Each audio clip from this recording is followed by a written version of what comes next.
টানা কয়েক বছর টিকা না দেয়ায় হাম এখন মহামারীর মতো ছড়াচ্ছে বলে জানিয়েছেন জনস্বাস্থ্য বিশেষজ্ঞরা। তারা বলছেন টিকা দেওয়ার পরও এই প্রক্রিয়া শেষ হওয়ার পরও 1 মাস লাগবে এই রোগের নিয়ন্ত্রণে আনতে। এদিকে রাজধানীর হাসপাতালগুলোতে হাম আক্রান্তদের চিকিৎসায় সন্তুষ্ট রোগীর স্বজনরা। অনুপিয়ালের রিপোর্ট।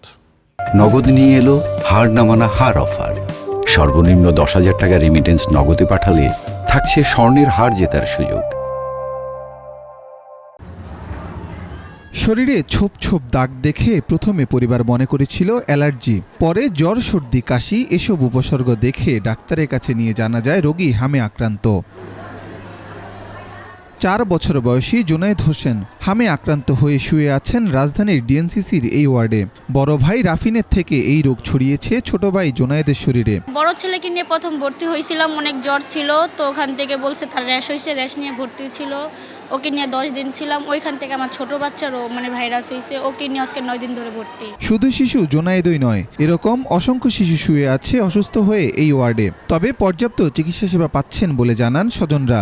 বাচ্চার জ্বর ছিল প্রথমে, তারপরে বলছে হাম রোগ, এই জন্য আসছি। ওর নিউমোনিয়া ছিল, ওর চিকিৎসা চলতেছে, ওর 2 পায়ে 10টা ইঞ্জেকশন দেওয়া হয়েছে। একটু অ্যালার্জি টাইপ দেখাই নিয়ে গেছি, পরের দিনে হাম বাইরে গেছে, পরে আবার নিয়ে গেছি শিশুতে। ডাক্তাররা ঠিকঠাক মতোই চিকিৎসা চালাচ্ছে ওরা। রাজধানীর তেজগাঁও শিল্প এলাকা সরকারি প্রাথমিক বিদ্যালয়ে শিক্ষার্থীদের দেয়া হচ্ছে হাম থেকে রক্ষা পেতে সচেতনতামূলক শিক্ষা, এমনটিই জানান প্রতিষ্ঠানটির প্রধান শিক্ষক।